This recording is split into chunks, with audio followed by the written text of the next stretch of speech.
Hello everyone, good morning. আজকে জন্মাষ্টমী আর আজকে দেখো সকাল থেকেই টিপটিপ করে বৃষ্টি পড়েই যাচ্ছে, থামার নাম নেই। সেই সকাল থেকে শুরু হয়েছে আর আমরা এখন এই বাড়ি চলে এসেছি।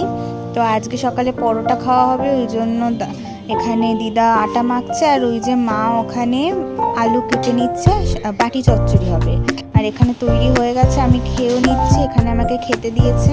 আর আমার কাল রাতে একটু জ্বর জ্বর ভাব ছিল, ওই জন্য আজকেও শরীরটা একটু খারাপ করেছে। আর আজকে দুপুরে হবে খিচুড়ি, এই জন্য দিদা এখানে সব সরঞ্জাম নিয়ে খিচুড়ি করতে বসে পড়েছে, খিচুড়ির জন্য সবজি টবজি কাটতে।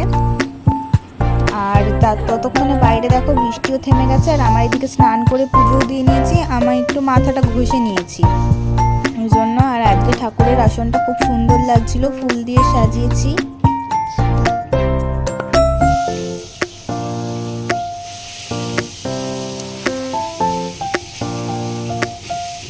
এখানে পুজো দেওয়ার পর বাইরে এসে দেখি মা এখানে মিক্সার মেশিন পরিষ্কার করছে, খুব ময়লা পড়ে গিয়েছিল তাই পরিষ্কার করছে। আর আমার সাদা গোলাপ গাছটায় অনেক সাদা গোলাপ হয়েছে, এখন ঝরে ঝরে পড়ে গেছে কয়েকটা, আর অনেকগুলো সাদা গোলাপ এখনও রয়েছে। আর এখন আমরা যাচ্ছি আমাদের এখানে যে বারুরপল্লীর লোকনাথ মন্দির, ওখানে থেকে প্রসাদ আনতে, প্রসাদ বিতরণ হচ্ছে। আর এটা হচ্ছে বৌদিদের ঘরের ঠাকুর ঘরটা। আর এখানে পান খাওয়া নিয়ে খুব হাসাহাসি হচ্ছিল। আর আমরা এখন চলেও এসেছি, দেখো কত ভিড় হয়েছে। অন্যদিন আরও ভিড় হয়, আজকে তবুও ভিড়টা কম। আর এখানে এরকম নাচ হচ্ছিল, সেটাই দাঁড়িয়ে দেখছিলাম। প্রচণ্ড ভিড়ে ঠেলাঠেলি হচ্ছিল।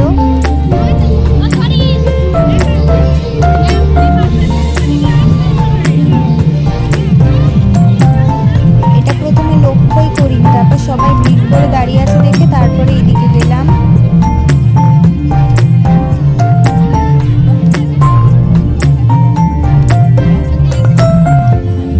আমরা প্রসাদ নিয়ে বাড়ি চলে এসেছি। আর দুপুরে খেয়েছিলাম খিচুড়ি, আলু ভাজা।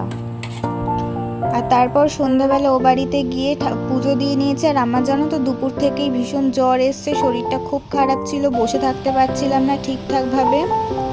তারপর এসেছিলাম একটু দোকানে প্রয়োজনীয় কিছু জিনিস আনতে।